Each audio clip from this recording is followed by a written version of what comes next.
Voilà, bon, mes chers collègues, la séance est ouverte. Alors, première chose, j'accueille en votre nom Monsieur Philippe Guillemard, qui est notre nouveau collègue qui prend la relève et qui, je pense, trouvera dans cette commission matière à exprimer tous ses talents. Nous avons donc une séance assez lourde, avec d'une part les conventions à examiner, d'autre part la consultation de M. Bouillon sur la revue nationale stratégique, c'est-à-dire quand même un document tout à fait essentiel de poids qui prépare la loi de programmation.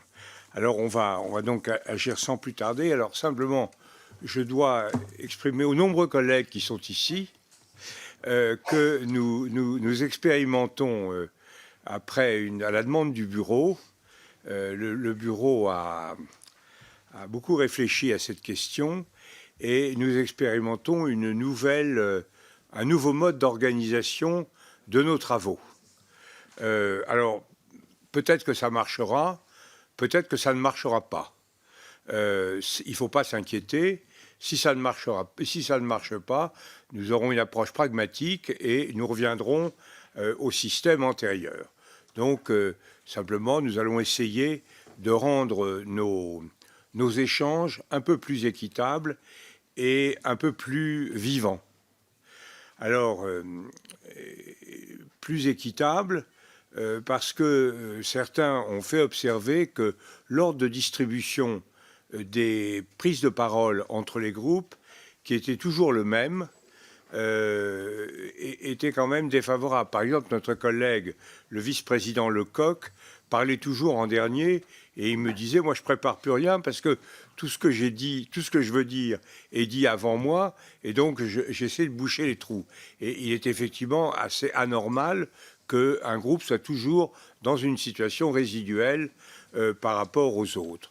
Donc le bureau a suggéré et a décidé que nous allions tourner, que chaque fois on allait garder l'ordre qui était prévu et on allait tourner un par un, sauf la seule victime, ce sera vous, madame, parce que les non-inscrits, on ne peut pas leur donner, on peut pas les considérer comme un groupe à part entière, donc vous resterez toujours un peu en...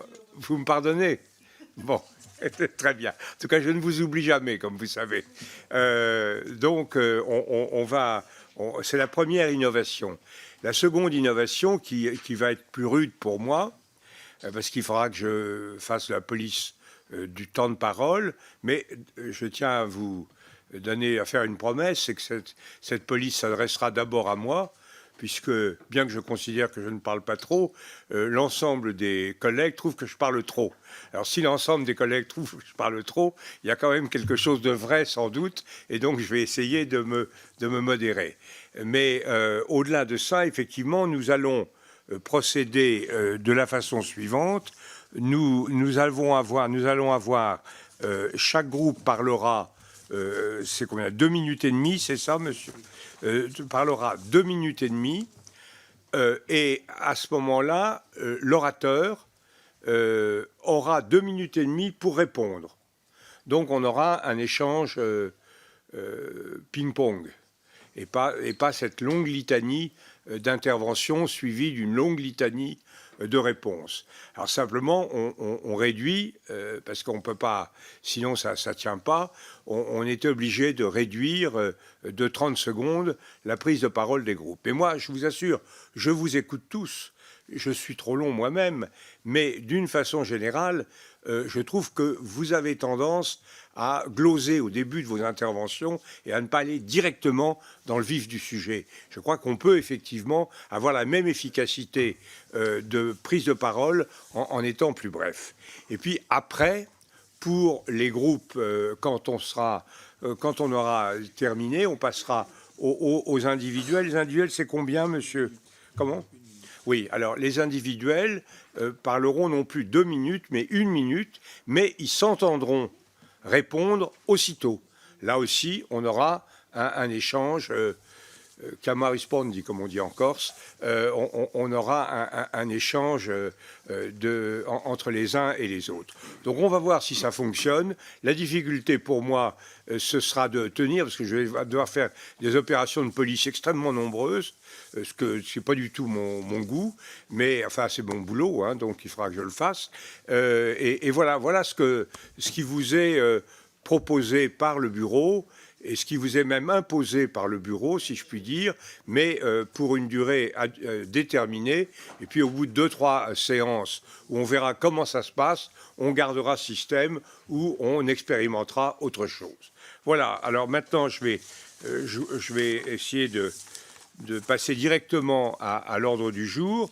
Donc on a 2 textes, dont le premier est un projet de loi adopté par le Sénat autorisant la ratification de la Convention du Conseil de l'Europe sur la manipulation de compétitions sportives. Alors, appliquant la méthode que j'ai dite, je ne vais pas résumer le rapport, je vais simplement donner 2 chiffres avant de donner la parole à notre rapporteur.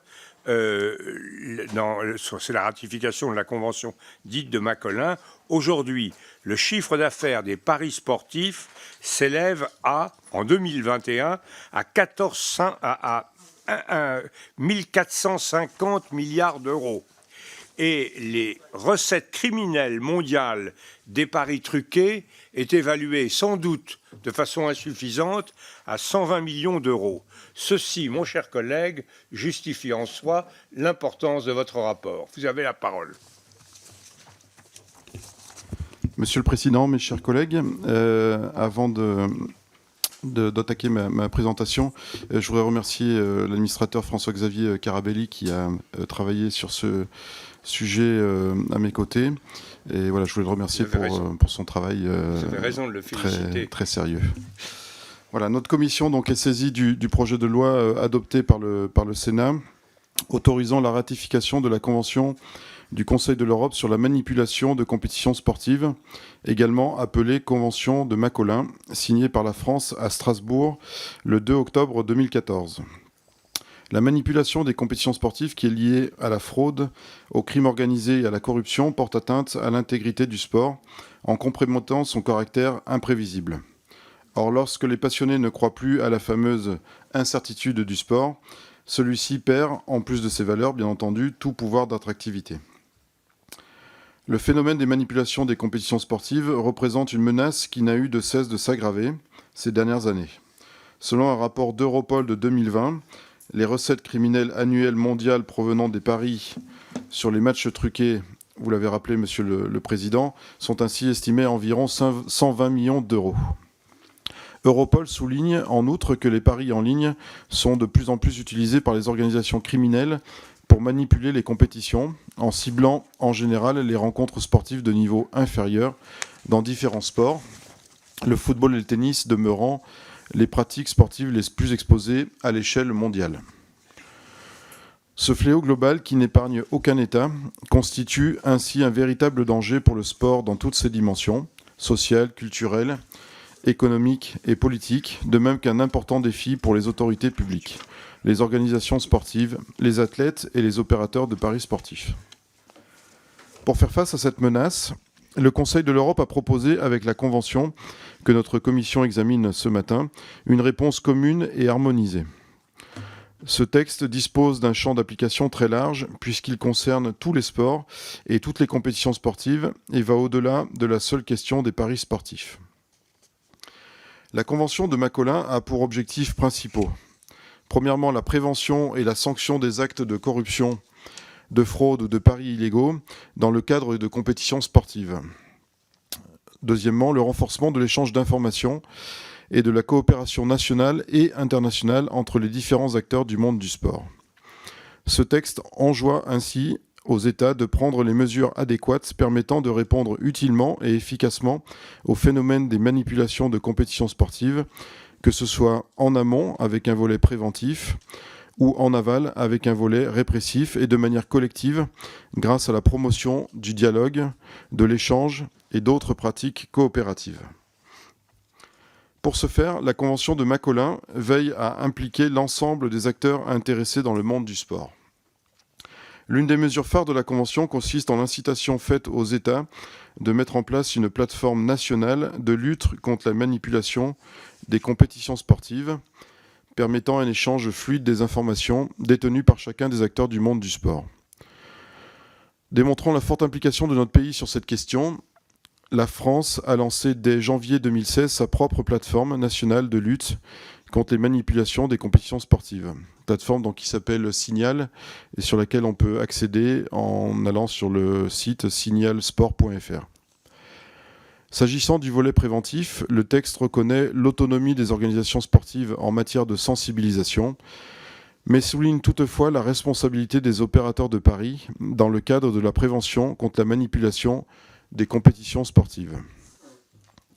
S'agissant du volet répressif, la Convention établit un cadre minimal identifiant les comportements répréhensibles et la nature des sanctions pouvant être prononcées, sans toutefois créer d'incrimination.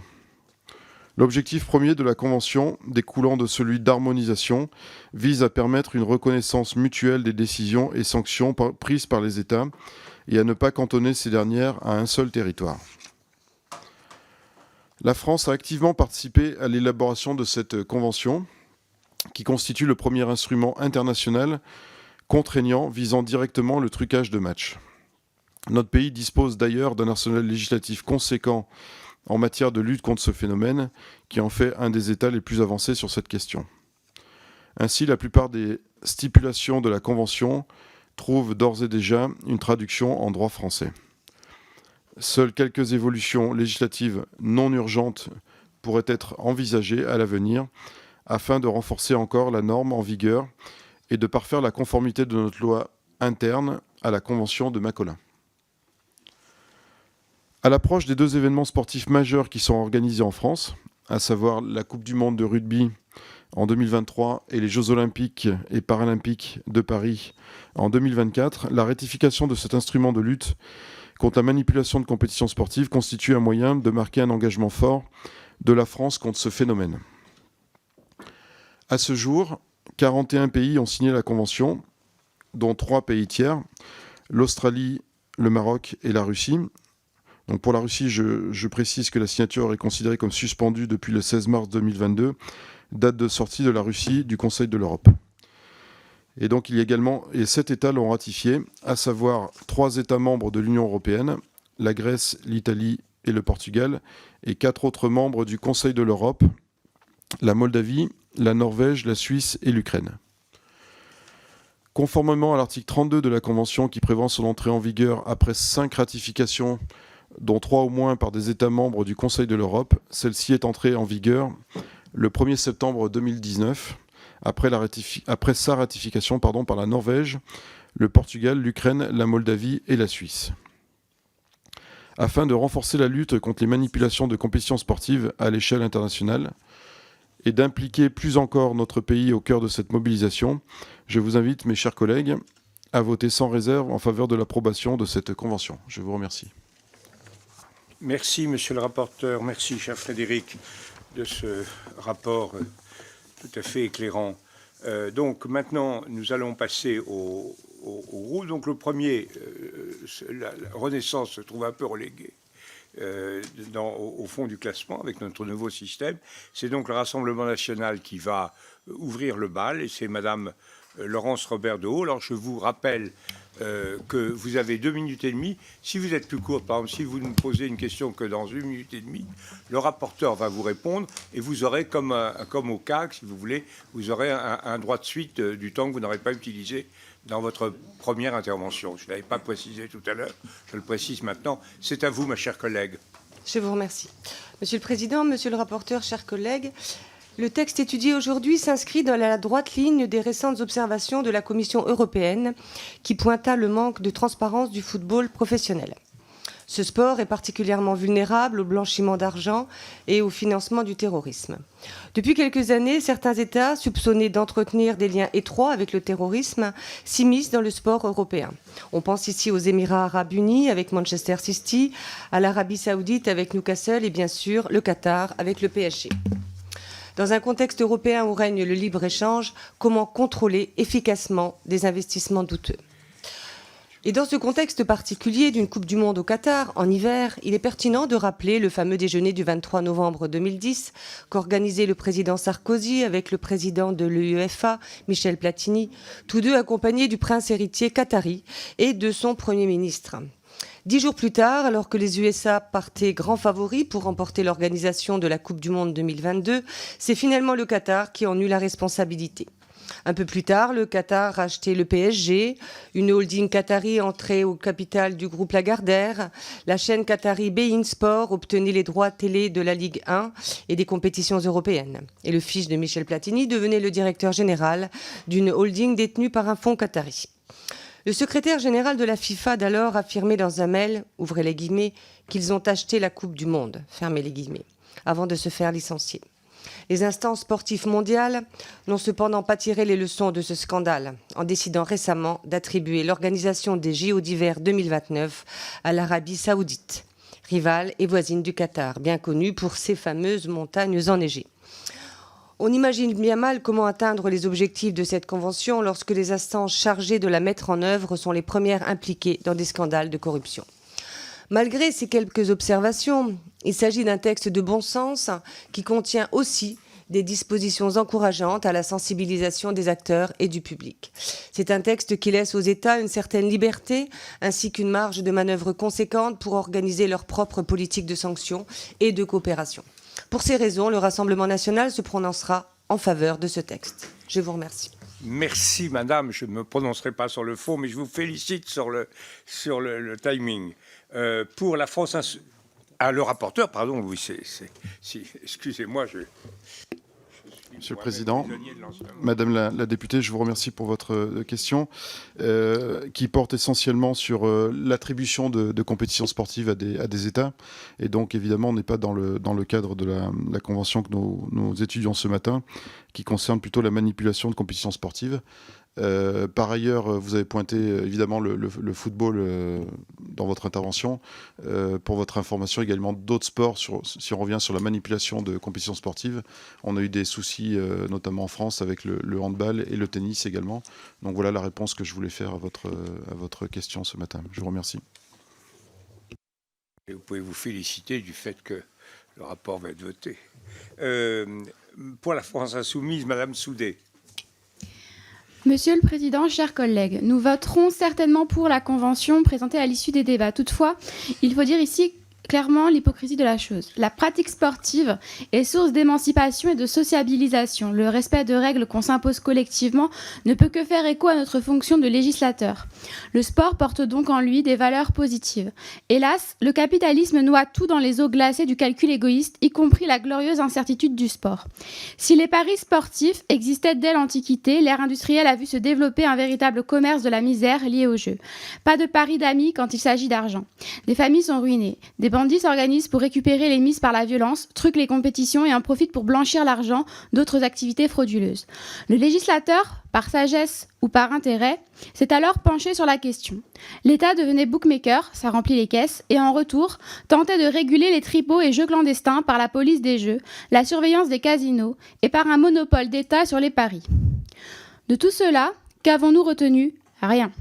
La loi du 12 mai 2010, relative à l'ouverture à la concurrence et à la régulation du secteur des jeux d'argent et de hasard en ligne, a tout fait voler en éclats. Certes, les mêmes textes de libéralisation étaient adoptés ailleurs dans le monde, les uns servant de prétexte aux autres pour être votés ailleurs, mais le bilan est accablant aujourd'hui. De véritables mafias se sont engouffrées dans la brèche et pourrissent tout avec des conséquences particulièrement aiguës dans les quartiers populaires. C'est ce que met en lumière une campagne de prévention lancée le 14 novembre dernier en Seine-Saint-Denis. C'est ce qu'indiquent certains de nos plus grands sportifs quand ils refusent, comme Kylian Mbappé, de voir leur nom associé à ces organismes mafieux qui prospèrent sur la misère.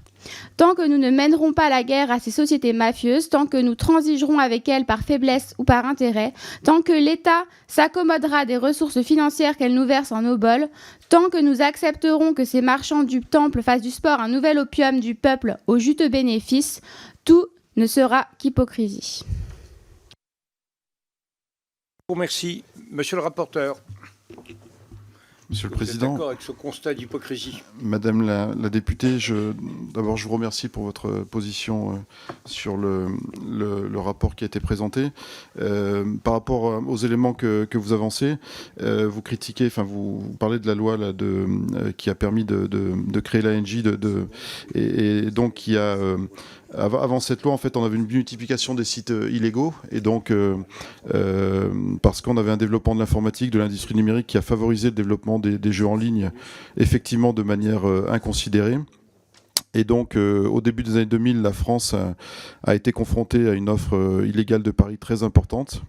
Avec, en 2009, effectivement, il y avait 25 000 sites illégaux qui étaient accessibles et un montant évalué des mises enregistrées comprises entre 3 et 4 milliards d'euros. Donc, cette situation a effectivement dérivé, et donc répondant à cette double logique de protection de l'ordre public et de l'ordre social, la loi donc de 2010 que vous avez citée relative à l'ouverture à la concurrence et la régulation du secteur des jeux d'argent et de hasard en ligne est venue justement réglementer le secteur, permettant ainsi de manière indirecte de lutter contre la manipulation de compétitions sportives. Et donc la convention que nous étudions ce matin eh bien, vient à un niveau plus global et international renforcer ces dispositions et les pérenniser d'une certaine manière. Voilà, je vous remercie.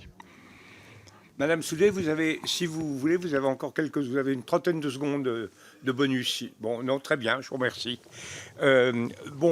Si j'ose exprimer ainsi, il n'y a pas de républicains dans la salle, et donc je passe directement au groupe démocrate, c'est-à-dire à Monsieur Fuchs.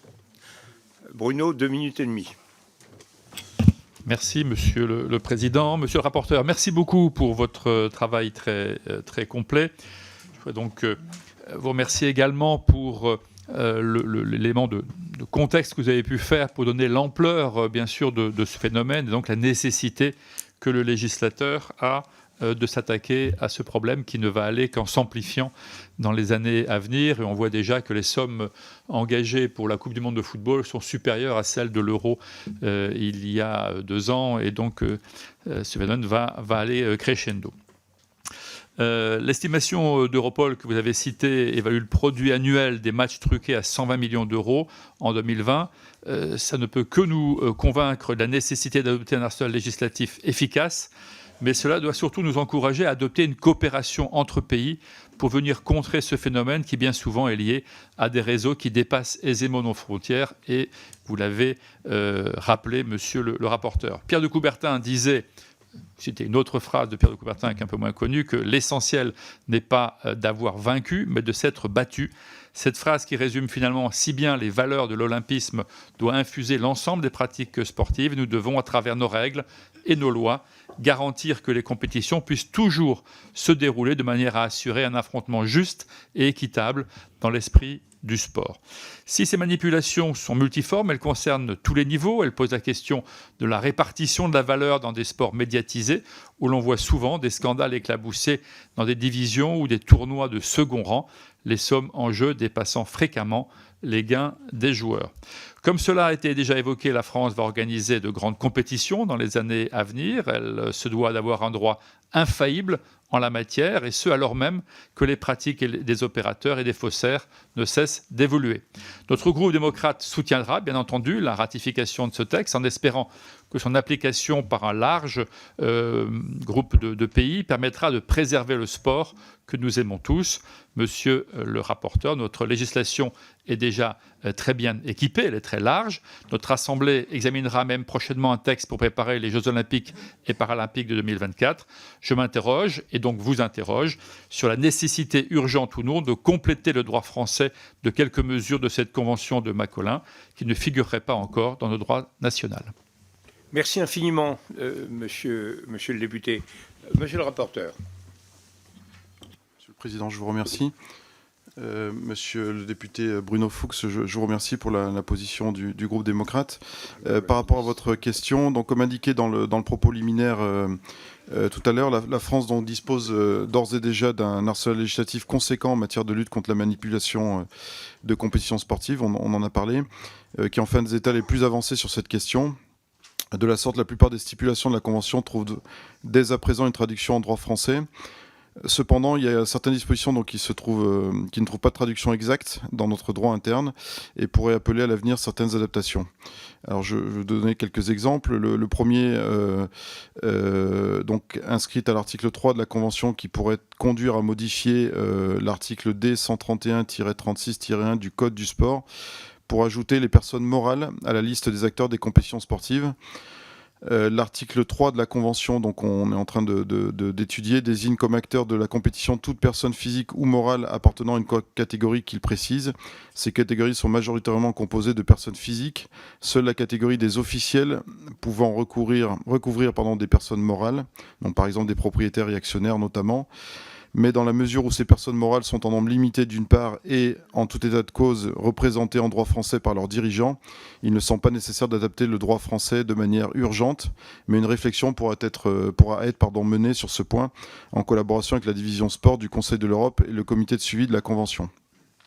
Le deuxième exemple que je voudrais vous citer concerne certaines mesures relatives à la lutte contre les paris sportifs illégaux qui sont énumérés à l'article 11 de la Convention. Donc sur ce point, la Convention encourage les parties à se doter des moyens les plus adaptés pour lutter contre ce phénomène et indique comme possibilité le blocage des flux financiers entre les opérateurs de paris illégaux et les consommateurs. Une telle mesure n'est actuellement pas prévue en droit français, contrairement aux autres listés à l'article 11 de la Convention. Il faut bien préciser que cet article ne revêt aucun caractère contraignant puisqu'il se limite à imposer aux parties d'étudier les moyens les plus adaptés et d'envisager leur adoption dans le respect du droit applicable à la juridiction concernée. Cependant, donc, un travail de réflexion pourra également ici être mené à ce sujet en collaboration avec la division sport du Conseil de l'Europe et le comité de suivi de la Convention pour juger de l'opportunité d'une telle évolution en droit français. Je vous remercie, monsieur le rapporteur. Maintenant, pour les socialistes apparentés, monsieur Garot. Merci, monsieur le président. Je vais mettre fin à un suspense insoutenable. Je vous vois bien. Nous aussi, nous voterons ce texte de ratification, bien évidemment. C'est Noël, avant Noël même. Pourquoi ? D'abord parce que c'est un texte qui va évidemment dans le bon sens. Chacun l'a dit avant moi. C'est important que la France se positionne, alors qu'elle va être l'organisatrice de rendez-vous sportifs mondiaux très importants en 2023 et 2024, le rugby et les JO. Et puis parce que c'est le Conseil de l'Europe. Et dans la période que nous traversons, il est important de manifester aussi notre soutien à une initiative très forte du Conseil de l'Europe. Alors, une fois qu'on a dit ça, et une fois qu'on a rappelé l'ampleur des enjeux financiers, 1450 milliards d'euros de chiffre d'affaires pour l'ensemble des paris sportifs, et puis une fraude qui est estimée, parce qu'on n'a pas de chiffre rigoureusement exact, à 120 millions d'euros, si j'ai bien compris. Il y a quand même deux remarques que je voudrais faire ce matin.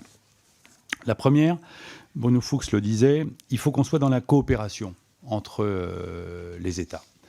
Parce que c'est très bien que chaque pays puisse se doter d'une législation qui fait avancer les choses, qui encadre davantage bien évidemment, mais rien ne sera possible parce que les enjeux sont mondiaux sans une coopération beaucoup plus étroite entre l'ensemble des États. Et on aurait bien voulu que sur le Qatar, je l'avais dit la semaine dernière, on ait pu avoir une coopération déjà forte, mais nous en sommes là aujourd'hui. Puis la deuxième chose que je voudrais rappeler, c'est que, et ça a été aussi rappelé par une collègue, il y a une forme de libéralisation, même si, Monsieur le Président, vous parliez d'encadrement, mais une libéralisation en 2010 sur les paris. Mais on sait aujourd'hui, et nous l'avions nous rappelé à plusieurs reprises, qu'il y a le risque d'addiction, qu'il y a des paris illégaux, qu'il y a du harcèlement, et que toute cette dimension-là, elle doit aussi être traitée. Alors, dans le droit national, bien évidemment, mais aussi à l'échelle du droit européen. Et donc, il faut qu'on puisse avancer là-dessus, il faut qu'on puisse avancer sur les deux jambes. Donc là, on a fait un pas en avant, c'est la jambe gauche. Il faut bientôt que la jambe droite avance aussi. Voilà. Je vous remercie, excusez-moi, mais j'essaie de faire respecter, au moins pour commencer, la règle, sinon ça n'ira pas. Maintenant, c'est pour le rapporteur, bien sûr, vous avez raison. Monsieur le Président, je vous remercie. Oui. Monsieur le député Garot, je vous remercie pour votre intervention et pour la position de votre groupe. Pour le premier point, donc, concernant la coopération internationale, il y a dans la Convention 3 articles donc, qui en traitent. D'abord l'article 26 qui parle de coopération pénale, qui doit se faire aux fins d'investigation, de poursuite, de procédures judiciaires dans le respect des autres traités internationaux, régionaux et bilatéraux existants. Nous avons ensuite l'article 27 qui encourage les parties à intégrer la prévention et la lutte contre la manipulation de compétitions sportives dans les programmes d'assistance conduits au profit d'États tiers. Et l'article 28 qui engage donc les parties à coopérer dans le respect de leurs droits internes avec les organisations sportives internationales, donc au-delà des États, dans la lutte contre la manipulation de compétitions sportives. Donc c'est pris en compte dans la Convention, mais votre avis est tout à fait pertinent de relever qu'il faut que cette coopération entre États soit durable et approfondie. Et concernant votre seconde remarque sur l'addiction, il y a également dans la Convention des éléments relatifs notamment à la sensibilisation et à l'éducation qui sont existants, mais qui doivent, au-delà de la Convention, être mis en œuvre par les États et par les organisateurs de compétitions sportives et de paris. Voilà, je vous remercie. C'est moi qui vous remercie. Maintenant, c'est au tour du porte-parole d'Horizon, Monsieur Portarieux, donc pour 2 minutes et demie, selon la nouvelle formule. Merci, Monsieur le Président. Je partage les propos de plusieurs collègues sur la nécessité de ratifier cette convention et notre groupe le fera également.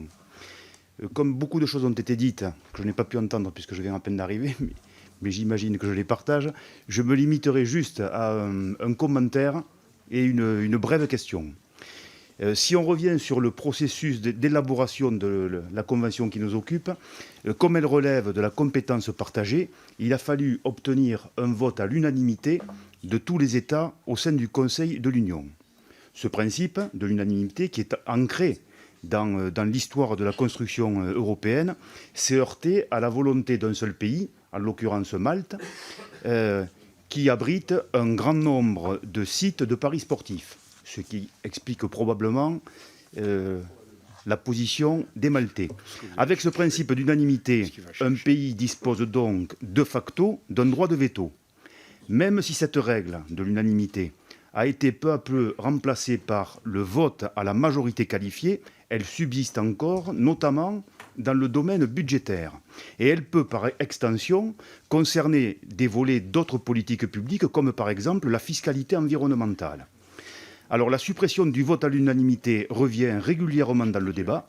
Elle a figuré parmi les 325 propositions citoyennes de la conférence sur l'avenir de l'Europe, tout en précisant d'ailleurs que leurs auteurs à l'époque souhaitaient que l'admission d'un nouvel État reste soumise à l'unanimité des États membres. À la lumière donc de la longue élaboration de la Convention de Macolin, je souhaiterais savoir si notre rapporteur considère qu'il eût été préférable de la faire adopter à la majorité qualifiée. Et j'avais une petite question qui m'a intrigué. Je souhaitais savoir, de la part de notre rapporteur, l'avis qu'il émettait sur l'absence dans le champ d'application des questions de dopage qui ne sont pas prévues par cette convention.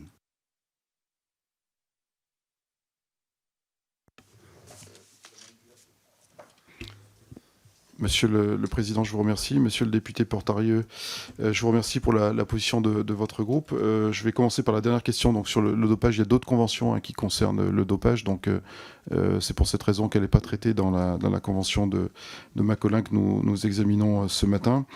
S'agissant de... Alors, vous avez élargi un peu sur le fonctionnement de l'Europe, donc de l'Union européenne, donc je ne vais pas rentrer dans des considérations plus larges, même si je peux partager certaines de vos remarques. Pour revenir à l'adoption de la ratification donc, par les pays membres de l'UE et de la opposition de Malte, donc ici on est dans une adoption mixte, c'est-à-dire il y a à la fois l'Union européenne et les États membres. Donc il est effectivement préférable de rechercher une adhésion simultanée à tout le moins coordonnée de l'Union et des États membres. Une telle approche garantirait que l'accord pourrait être mis en œuvre dans son ensemble sur la totalité des territoires de l'Union européenne par l'Union et les États membres agissant solidairement. La Cour de justice de l'Union européenne a cependant jugé en 2021 que cette pratique du commun accord qui vise à s'assurer que tous les États membres sont disposés à ratifier un accord international mixte avant que le Conseil adopte la décision autorisant l'Union à le conclure, tout en étant compatible avec les traités, n'est pas un prérequis nécessaire à la conclusion d'un accord mixte par l'Union. Donc, en l'occurrence, comme je l'expliquais tout à l'heure dans mon propos liminaire, la Convention est entrée en action, enfin est effective, dès lors que le nombre de pays ayant ratifié l'accord a été atteint, quoi, hein. Donc voilà dans quelles conditions on est. Après, si vous voulez, je ne sais pas si j'ai le temps, mais peut-être pas, rentrer un peu plus sur la position de Malte, mais il y aura peut-être d'autres questions à ce sujet-là. Voilà, je vous remercie. Merci. Je voudrais simplement préciser, Monsieur Portarieux, que vous avez des considérations tout à fait pertinentes sur le problème de l'unanimité. S'agissant de l'admission d'un État membre, non seulement l'unanimité est requise, mais la procédure en France, c'est celle de l'adoption de la Constitution. Donc un accord des deux chambres ou un référendum. Initialement, on avait introduit le référendum. On a trouvé que c'était en 2008, on a trouvé que c'était un procédé un peu trop lourd qui interdisait en fait tout élargissement, et donc on a introduit cette disposition qui s'apparente à la révision constitutionnelle. Enfin, je voulais vous apporter cela. Maintenant, le dernier, c'est en application de l'évangile des béatitudes, selon lequel les premiers seront les derniers, et réciproquement, c'est au tour du député de la Renaissance, Monsieur Gomis. Merci, Monsieur le Président. Monsieur le Président, Monsieur le rapporteur, mes chers collègues, la manipulation des compétitions sportives est un fléau qui a pris une ampleur sans précédent depuis quelques années. Vous avez été plusieurs à le rappeler. Les études réalisées depuis l'an 2000, notamment sur les paris sportifs, ont mis en lumière l'action de réseaux internationaux de criminalité organisée. Europol a évalué les recettes criminelles mondiales provenant des paris truqués à 120 millions d'euros pour l'année 2020. Les États ont progressivement mesuré la dimension transnationale du phénomène des manipulations des compétitions sportives, et notre pays a fait de la lutte contre cette manipulation un engagement fort de la France et du président de la République, notamment avec l'adoption du projet de loi relatif à la régulation et à la protection de l'accès aux œuvres culturelles à l'ère numérique. La France est, et ça a été rappelé, notamment membre du groupe de Copenhague, une coopération transnationale permettant l'échange d'informations, d'expériences et d'expertise essentielles à la lutte contre ce type de manipulation. L'ampleur mondiale du phénomène nous oblige à prendre des mesures globales tant au niveau européen qu'international. À ce titre, au niveau de l'Union européenne, début juin, 16 patrons de télévision européenne, parmi lesquels Canal+, TF1, beIN Sport ou Mediaset, étaient déjà montés au créneau, dénonçant les milliards perdus dans un courrier au commissaire au marché intérieur Thierry Breton. Le texte que nous examinons nous permet de lutter de façon commune et harmonisée contre la manipulation de ces compétitions, notamment en invitant les États du Conseil de l'Europe à renforcer leur politique en la matière.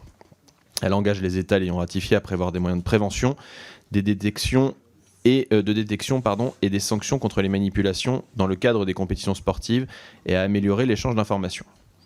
La Convention veille à impliquer l'ensemble des acteurs concernés par la lutte contre la manipulation des compétitions sportives, autorités publiques, organisations sportives, organisateurs de compétitions, mais aussi les sportifs eux-mêmes et les opérateurs de paris.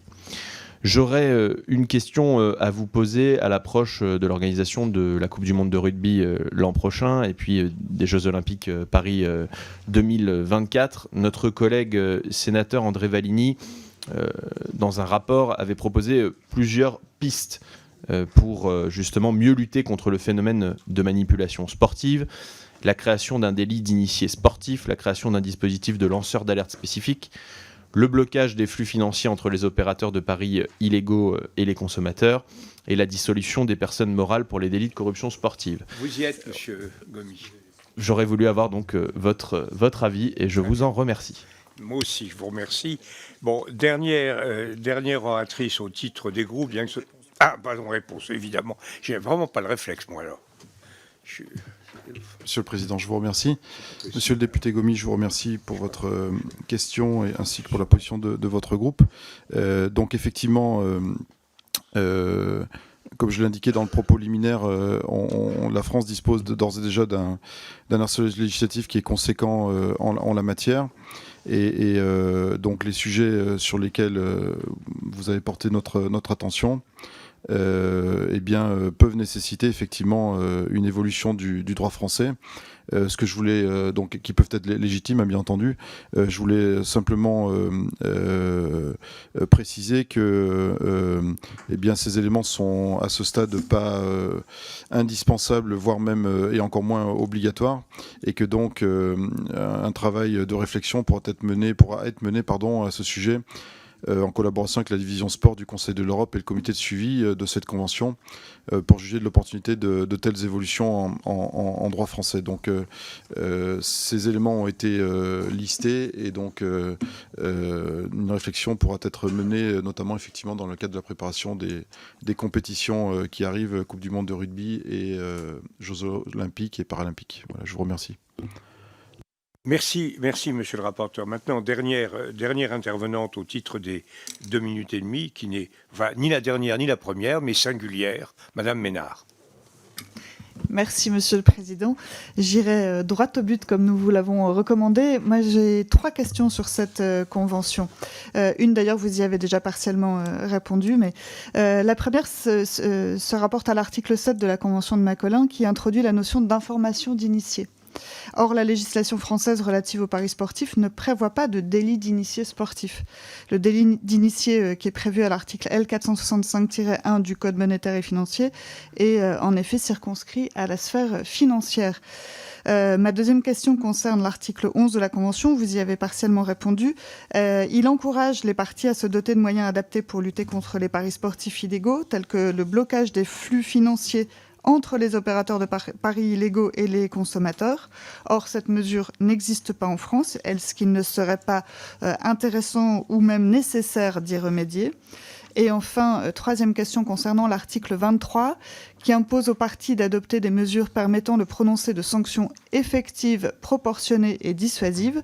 Or, en France, les personnes morales n'encourent pas la dissolution pour les délits de corruption sportive. Est-ce qu'il est envisagé des mesures pour y remédier ? Je vous remercie. Je vous remercie, Madame la députée. Monsieur le rapporteur. Monsieur le Président, Madame Ménard, je vous remercie pour vos questions. Donc sur l'article 7, donc qui concerne effectivement donc qui vise à responsabiliser les organisations sportives en les encourageant à adopter des règles pour lutter contre la manipulation des compétitions sportives et promouvoir la bonne gouvernance, et bien effectivement dans le cadre de ce que j'ai indiqué tout à l'heure sur l'évolution des évolutions qui restent à mener, ça vaut d'ailleurs pour l'article 11 également concernant les moyens adaptés pour bloquer les flux financiers. Ça fait partie des éléments qui restent potentiellement à construire par rapport à notre arsenal juridique français pour se conformer complètement à cette convention, sachant que la convention reste relativement large dans la manière d'appliquer, de mettre en œuvre ces éléments dans le droit français. Et concernant donc l'article 23, qui concerne donc les sanctions pour les personnes morales, là j'ai pas forcément de réponse à vous donner ce matin, donc ce que je vous propose c'est de vous adresser une réponse écrite à l'issue de cette réunion. Je vous remercie. Oui. Écoutez, je vous remercie. Maintenant, nous passons aux questions dites individuelles. La seule différence avec les précédentes, c'est la réduction, 1 minute. Premier orateur, Monsieur Vuibert. Oui, Monsieur le Président, merci. Je vais faire très vite. Monsieur le rapporteur, la nature des compétitions sportives évolue notamment au travers du e-sport. De quelle manière cette convention pourrait mieux réguler ces épreuves sportives d'un nouveau type ? Merci. C'est effectivement très, très lacédémonien. Monsieur Hébrard. Ah non, pardon, rapporteur. Mais vraiment, excusez-moi, vraiment, le grand âge est arrivé et le temps de la retraite devrait avoir sonné. Allez-y, monsieur le rapporteur. Monsieur le Président, Monsieur Vibert, je vous remercie pour votre question. Et donc, concernant le e-sport, c'est le comité de suivi donc, de la Convention qui va identifier ce qu'on peut considérer comme être des sports, donc notamment le e-sport, pouvoir entrer dans la base, dans le cadre de cette Convention. Donc voilà, c'est un élément à suivre et pour voir si cette pratique de e-sport sera associée à cette Convention. Je vous remercie. Monsieur Hébrard. Merci Monsieur le Président, Monsieur le rapporteur, mes chers collègues, Mesdames, Messieurs. Donc nous nous interrogeons sur les conséquences et surtout les limites à la mise en application de l'article 12 de la Convention. Selon ce dernier, chaque partie s'engage à mettre en place des mécanismes de communication d'informations, la mise à disposition de ces informations au profit des organisateurs de paris sportifs. Donc, les éléments à communiquer sont, je cite, les informations pertinentes, lorsque ces informations sont susceptibles d'aider à mener des investigations ou des poursuites concernant la manipulation de compétitions sportives. Donc, outre le fait que les promesses n'engagent que ceux qui y croient, il est dangereux de ne pas poser de cadre, nous pensons, à la pertinence d'une information. Alors, sans vouloir tirer de trait, l'objectif est-il de mettre les casiers judiciaires à disposition des sociétés de paris ou des sociétés de jeux ou de la FIFA, allez savoir. Donc, quelles garanties peuvent nous être données qu'il n'y aura pas de risque de sollicitation ou de divulgation d'informations sensibles par les organismes sportifs ? Je vous remercie. Déjà ? Oui, déjà. Ah. Mais c'était déjà très pertinent. Oui, voilà. Monsieur Abad. Ah, pardon. Mais décidément, il y a quelqu'un qui n'arrive pas à s'adapter à ce système, c'est moi. Monsieur le Président, je vous remercie. Monsieur le député, je vous remercie pour votre question. Effectivement, l'article 12 vise porte sur les échanges d'informations. Il est équilibré et il est mentionné, donc je fais référence à l'article 14 qui concerne donc la protection des données personnelles et plus largement au respect de la réglementation européenne, la RGPD, en la matière. Donc on va être dans ce cadre-là en matière d'échange de données. Donc bien entendu, il n'y aura pas un accès libre intégral à tous ces éléments-là, quoi. Je vous remercie. Je vous remercie. Là, c'est monsieur Abad. Merci beaucoup, Monsieur le Président, Monsieur le rapporteur. Vous l'avez dit, je pense que cette convention est une avancée indispensable et nécessaire pour deux raisons. D'abord parce qu'elle donne un cadre minimal au niveau des pays du Conseil de l'Europe et c'est quelque chose de positif. Et ensuite aussi parce qu'elle apporte une réponse qui est commune et harmonisée sur un sujet dont on sait que ça dépasse largement les frontières et les territoires. La France, elle est à la pointe aussi sur ces sujets-là, grâce notamment à ce qu'on appelait avant l'ARJEL, qui est aujourd'hui l'autorité nationale des jeux, sur la question des paris. Moi, j'avais une question sur les paris en ligne plus précisément et sur la question de la corruption. Dans la Convention, il y a un certain nombre de choses sur l'agrément, sur la traçabilité notamment des opérateurs de jeux, sur la lutte contre les sites non agréés. Mais aujourd'hui, il reste encore une grande disparité. Quelqu'un a évoqué le cas de Malte. Je sais qu'il y a des discussions actuellement. Où on en est dans le cadre de ces discussions? C'est la première question.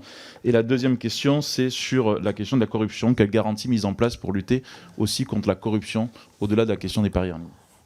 Très bien, merci. Monsieur le rapporteur. Monsieur le Président, Monsieur le député Abad. Alors, concernant la première partie, concernant l'opposition de Malte, donc, alors de manière officielle, elle est liée à la définition du pari sportif illégal, qui, selon cet État, dépasserait l'objet de la Convention. Donc, le pays considère que la manipulation et paris illégaux ne sont pas nécessairement liés, et que les dispositions relatives aux paris illégaux n'entrent pas dans l'objet de la Convention, qui est la lutte contre les manipulations de compétition. C'est-à-dire que, de manière particulière, ils ne font pas de lien entre manipulation des compétitions sportives et paris illégaux. La raison sous-jacente à cette opposition est qu'en vertu de la Convention, un pari est considéré comme illégal dès lors qu'il est enregistré par un opérateur n'ayant pas reçu de licence ou d'agrément dans le pays du pari. Donc ça, c'était par rapport à votre question également. Quand bien même l'opérateur aurait été agréé dans un autre État signataire. Et donc, voilà, on revient au poids économique des paris sportifs pour Malte. Les jeux en ligne représenteraient 12% de son produit intérieur brut. Donc, ce qui peut expliquer les raisons sous-jacentes de retrait de Malte. Voilà. Je vous remercie, monsieur le rapporteur. Monsieur Joly. Il n'est pas là. Donc, madame Wisniewski. Oui, merci Monsieur le Président, merci Monsieur le rapporteur pour vos travaux et pour toutes les réponses que vous avez d'ores et déjà données aux questions de mes collègues. Je ne sais pas si vous pourrez répondre à la mienne ce matin, mais je voulais vous demander si, indépendamment de cette convention, nous disposions d'accords bilatéraux et d'actions, et si nous avions mené déjà concrètement dans ce domaine de la manipulation des manifestations sportives, des actions de coopération avec nos voisins européens, par exemple, pris isolément les uns des autres ou à plusieurs. Je vous remercie. Monsieur le rapporteur. Monsieur le Président, Madame la députée Wisniewski, je vous remercie pour votre question. Donc a priori, il n'y aurait pas d'accords bilatéraux sur la question, donc on va vous le confirmer également par écrit. Et au niveau des actions de coopération, non, c'est justement le but de cette convention de pouvoir les développer. Voilà ce que je peux vous répondre à votre question. Je vous remercie. Bon, je vous remercie. Bon, je crois que cette première expérience s'est bien passée, à l'exception des ratés de votre président. Nous allons donc le débat, la délibération est close. Nous allons donc passer au vote. Le projet de loi comporte un article unique. Le vote sur cet article vaut donc adoption ou rejet de l'ensemble du projet de loi. Donc, article unique. Qui est pour? Je crois qui est contre? Personne, pas d'abstention. Eh bien, écoutez, c'est un succès magnifique, monsieur le rapporteur. Puis j'ai vu que vous adressiez à vos collègues en disant, monsieur le député, exactement comme un ministre, vous avez un grand avenir. Voilà, félicitations. Et donc, le projet de loi numéro 384 est adopté sans modification.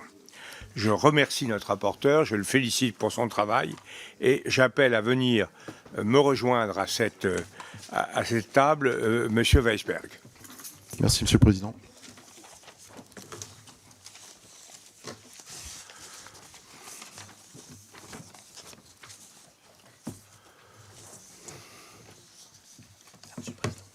Ça va. Bien. Le deuxième des textes inscrit à notre ordre du jour de ce matin est le projet de loi autorisant l'approbation de l'accord entre le gouvernement de la République française et la Cour pénale internationale sur l'exécution des peines prononcées par la Cour. Alors la CPI a été créée sur le fondement du statut de Rome du 17 juillet 1998, qui est entré en vigueur en juillet 2002.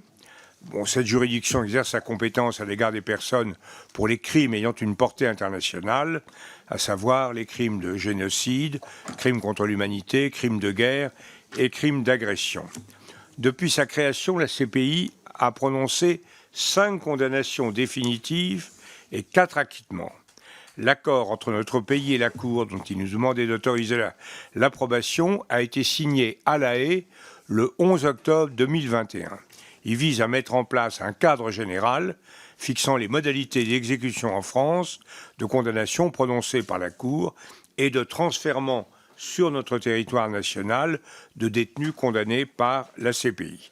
Après cette brève précision contextuelle, je laisse sans plus tarder à notre rapporteur, M. Weisberg, le soin de nous détailler ses analyses et ses conclusions. Mon cher Christopher, c'est à vous. Chers collègues, alors Monsieur le Président Bourlange, difficile de ne pas commencer cette intervention à vos côtés sans quelques références puisque vous êtes le maître en la matière. Et sur ce sujet, je voulais évoquer Hannah Arendt qui a énormément travaillé sur la responsabilité et la justice. Pour celles qui avaient échappé au camp de concentration, observer le procès des criminels nazis à Nuremberg, puis analyser l'indifférence d'Eichmann en Israël, ne plus se sentir responsable de nos actes, voilà le ressort de la banalité du mal. Aussi imparfait que soit le principe de responsabilité pénale, dans le système international, il demeure le corollaire indispensable pour combattre l'impunité. Et les crimes commis en ce moment même en Ukraine nous incitent plus que jamais, je crois, à faire tout notre possible pour renforcer la Cour pénale internationale. Vous l'avez rappelé, Monsieur le Président, cette Cour a été créée en 2002 par les statuts de Rome, qui a été ouvert à la signature des États en 1998. Elle est, la Cour, la première et unique juridiction pénale à la fois permanente, internationale et à vocation universelle. Elle compte aujourd'hui 123 États parties, dont la France, qui s'est mobilisée en faveur de la CPI dès l'élaboration du statut de Rome, posant ainsi les jalons d'une coopération dense sur laquelle je vais revenir. Je vais tout d'abord rappeler quelques points fondamentaux. à la fois sur le bien fondé et sur le fonctionnement de la CPI, qui seront utiles pour éclairer les objectifs poursuivis par l'accord bilatéral dont nous sommes invités à autoriser l'approbation. La Cour est compétente pour juger les crimes internationaux les plus graves. Vous l'avez rappelé, le génocide, le crime contre l'humanité, les crimes de guerre et, dans certains cas, le crime d'agression. Elle a été conçue en priorité pour juger les principaux responsables et ceux qui ont agi en qualité officielle de chef d'État ou de gouvernement, de membres d'un gouvernement ou de parlementaires. L'enjeu est bien là de rejeter la question d'une quelconque immunité. La Cour ne peut exercer sa compétence à l'égard de ces crimes que si ceux-ci ont été commis sur le territoire d'un État partie ou par un ressortissant d'un État partie.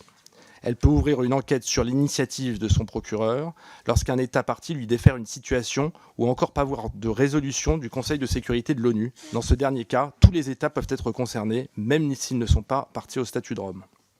Enfin, la Cour ne peut poursuivre et juger des personnes que si les systèmes nationaux concernés n'engagent pas de poursuite ou s'avèrent ne pas être en capacité réelle de le faire. Il s'agit là d'un principe de complémentarité qui est essentiel pour comprendre les travaux de la Cour. En effet, elle n'a pas vocation à se substituer aux États, mais au contraire à compléter leur action. Symétriquement, il s'agit d'une juridiction indépendante, mais qui a besoin du concours des États, à la fois financiers et en matière d'exécution des mandats d'arrêt qu'elle délivre pour pouvoir fonctionner. La coopération entre la Cour et les États est fondamentale, et les accords bilatéraux de coopération en sont l'un des principaux aspects. Ces accords peuvent porter sur différents domaines, la réinstallation des témoins, la mise en liberté ou encore l'exécution des peines, à l'instar de l'accord qui nous occupe aujourd'hui. En quelques mots, l'entrée en vigueur de cet accord bilatéral, signé le 11 octobre 2021, fournira un cadre juridique stable à l'éventuel transfèrement de personnes condamnées par la CPI dans une prison française, afin d'y purger leur peine. Notre code de procédure pénale permet déjà l'exécution en France d'une peine prononcée par la CPI, mais en l'état actuel du droit, la mise en œuvre d'une telle coopération nécessiterait de négocier un accord ad hoc à chaque fois qu'il serait question de désigner la France comme lieu d'exécution. L'accord, qui permet aussi de clarifier le cadre juridique en vigueur, a pu tirer les enseignements d'un accord similaire conclu en 2000 avec le Tribunal pénal international pour l'ex-Yougoslavie et qui a abouti à l'incarcération en France de 4 personnes condamnées par ce tribunal créé en 1993 et dont les fonctions ont pris fin en 2017. La CPI a déjà conclu 13 accords bilatéraux relatifs à l'exécution des peines, et l'accord conclu avec notre pays a pu s'appuyer sur un modèle d'accord cadre. Tous les accords bilatéraux conclus avec la CPI sont d'application volontaire et reposent sur un principe de double consentement. Dès lors, l'entrée en vigueur de l'accord qui nous occupe aujourd'hui ne créera aucune obligation d'accueil d'une personne condamnée et supposera un accord réitéré par notre pays, d'abord sur le principe, puis sur la base d'une évaluation rigoureuse par le ministère de la Justice, en concertation avec le ministère de l'Europe et des Affaires étrangères. Plusieurs critères seront pris en compte, tels que l'existence de places disponibles en détention ou les liens éventuels entre la personne condamnée et la France. En outre, la CPI applique de son côté un principe de répartition équitable dans les sollicitations qu'elle a amené à formuler auprès des États parties. Ainsi, l'impact concret de cet accord sur les prisons françaises, qui n'accueillent à ce jour aucune des personnes condamnées par la CPI, sera limité par ces différences de considération, ainsi que par le nombre très modeste de condamnations prononcées par la Cour, qui s'élève à ce jour à seulement 5 condamnations définitives. Néanmoins, la portée symbolique et diplomatique de cet accord est majeure. En d'autres termes, nous touchons avec cet accord à l'influence de notre pays dans le système multilatéral et dans le système juridique international. Comme je l'ai évoqué en introduction, la France est l'un des pays qui collabore le plus avec la CPI. Notre pays a été un soutien de la Cour dès les origines et s'efforce aujourd'hui de promouvoir l'universalité du statut de Rome et de répondre de la façon la plus fluide possible aux différentes demandes d'entraide judiciaire transmises par la CPI. Nous sommes le 3e contributeur au budget de la CPI à hauteur de 13,3 millions d'euros en 2022 pour les contributions obligatoires sur un budget total de près de 155 millions d'euros. Par ailleurs, la nationalité française est la plus représentée parmi les personnels de la Cour, qui emploient environ 900 personnes. Notre pays est resté en retrait sur un point. Comme je le rappelle dans mon rapport, la France n'a pas ratifié les amendements dits de Kampala, qui étendent la compétence de la Cour pour y intégrer le crime d'agression uniquement pour les États ayant ratifié ces amendements qui datent de 2010. Les autorités françaises ont jugé trop large la définition retenue en identifiant un risque de difficulté d'interprétation dans certaines situations, conduisant à l'emploi de la force telle que la légitime défense et un risque d'exposition de la politique d'intervention extérieure de la France, compte tenu d'une absence de délimitation claire du champ de l'incrimination. Ces réserves sont partagées par les États ayant une politique d'intervention proche de la nôtre, tels que le Royaume-Uni, et seuls 35% des États partis ont ratifié à ce jour les amendements de Kampala. Ce positionnement ne réduit en rien la mobilisation de notre pays, et notamment de nos diplomates, pour promouvoir le statut de Rome, tant au plan multilatéral qu'au plan bilatéral. À La Haye, où la Cour a son siège, l'ambassade de France est mobilisée au quotidien par cette coopération, et je souhaiterais souligner un point particulièrement important.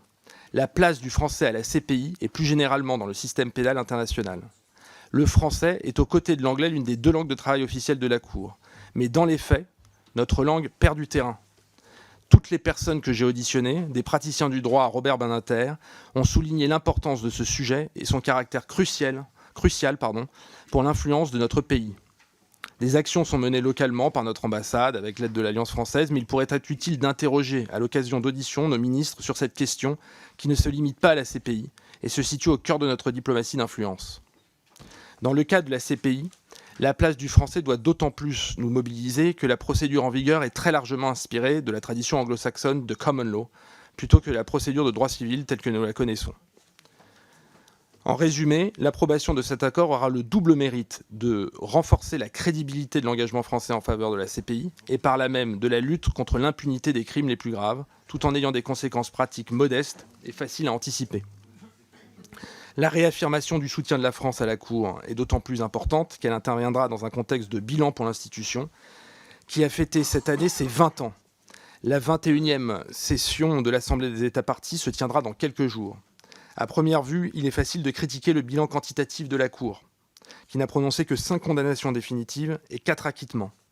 Les critiques formulées sur la Cour concernent aussi tantôt son efficacité, tantôt sa légitimité. Je suis sûr que nos collègues auront des questions en la matière.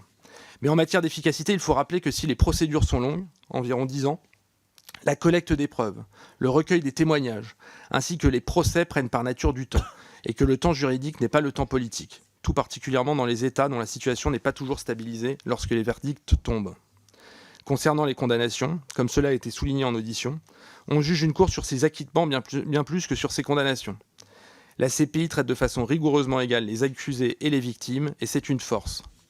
Pour paraphraser Paul Ricoeur, la réponse aux grands criminels de l'histoire, c'est de leur appliquer équitablement tout ce qu'ils ont nié par leur action criminelle. Pour rappel, les victimes occupent une place procédurale à la CPI, empruntant en cela à la procédure de droit civil, mais aussi institutionnelle, puisqu'un fonds d'indemnisation a été créé en leur faveur afin de garantir l'octroi d'une réparation pouvant reprendre différentes formes.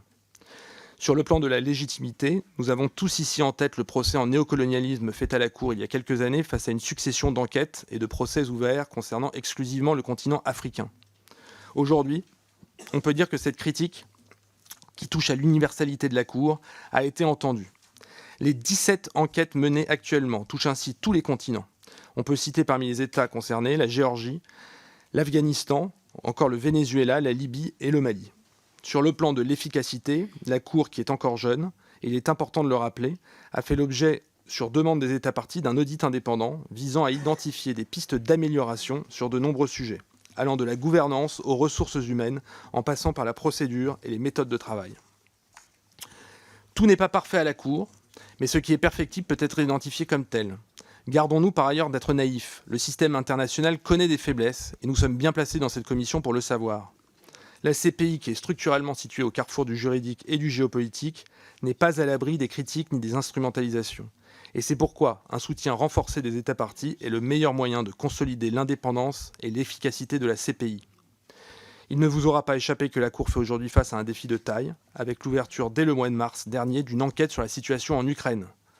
Sur toute allégation passée et actuelle de crimes de guerre, de crimes contre l'humanité et de génocide commis par quiconque sur quelle partie du territoire ukrainien que ce soit. L'ouverture de cette enquête a été permise par un collectif de 43 pays, dont la France, qui a déféré à la CPI la situation en Ukraine. Ni la Russie ni l'Ukraine ne sont partis au statut de Rome, mais la Cour est compétente pour enquêter car l'Ukraine a reconnu, par 2 déclarations transmises en 2014 et en 2015, la compétence de la Cour en matière de crimes de guerre et de crimes contre l'humanité commis depuis le 21 novembre 2013. La Cour est toutefois concurrencée par l'idée, défendue par différents juristes et institutions, mais aussi appelée de ses voeux par le président ukrainien, M. Zelensky, et visant à créer un tribunal spécial ad hoc pour juger les crimes commis en Ukraine. Un tel tribunal permettrait notamment de juger le crime d'agression, sur lequel la Cour n'a pas compétence en l'espèce, et pourrait juger les principaux responsables, dont Vladimir Poutine, in absentia, ce que la CPI n'est pas en mesure de faire. À ce stade, il semble que la Cour, en appui des juridictions ukrainiennes, qui demeurent les premières concernées, ait le mérite comparatif d'exister et surtout d'avoir préexisté au conflit, ce qui, a priori, la place à une plus grande distance d'un risque d'instrumentalisation. Les États qui ont déféré la situation à la Cour se sont pour la plupart mobilisés matériellement et financièrement pour favoriser la lutte contre l'impunité des crimes commis en Ukraine, et nous devons dès à présent veiller à ce que toutes les enquêtes en cours, concernant près de 20 pays, puissent avancer dans les bonnes conditions, sous peine de remettre en cause la légitimité de la Cour. L'ensemble des discussions menées par le président de la République dans ce contexte poursuivent ce même objectif, avoir une approche opérationnelle de soutien à la CPI et à l'Ukraine. Voilà, mes chers collègues, j'espère que vous avoir convaincu de l'importance symbolique et diplomatique de cet accord, dont la portée concrète demeure modeste et dont l'approbation peut aussi apporter un gain relatif particulièrement important, à la fois pour notre pays et son influence et pour la lutte contre l'impunité dans le monde. Je vous remercie. Je vous remercie de cet excellent rapport, mais pour le fonctionnement de notre nouveau système, il faudra à l'avenir que les rapports soient un peu plus brefs. Pour la parole, c'est la France Insoumise qui inaugure le cycle maintenant, et donc c'est Madame Le Boucher. Merci, Monsieur le Président. Je devrais vous satisfaire, je ne vais pas être trop longue, je vais être très directe. Monsieur le Président, chers collègues, Monsieur le rapporteur, comme vous l'avez noté dans le cadre de l'accord, le Comité international de la Croix-Rouge effectuera des inspections périodiques et impromptues afin d'examiner les conditions de détention et de traitement des personnes condamnées par la Cour. Visites à l'issue desquelles l'organisation transmettra à la France un rapport confidentiel sur ses constatations.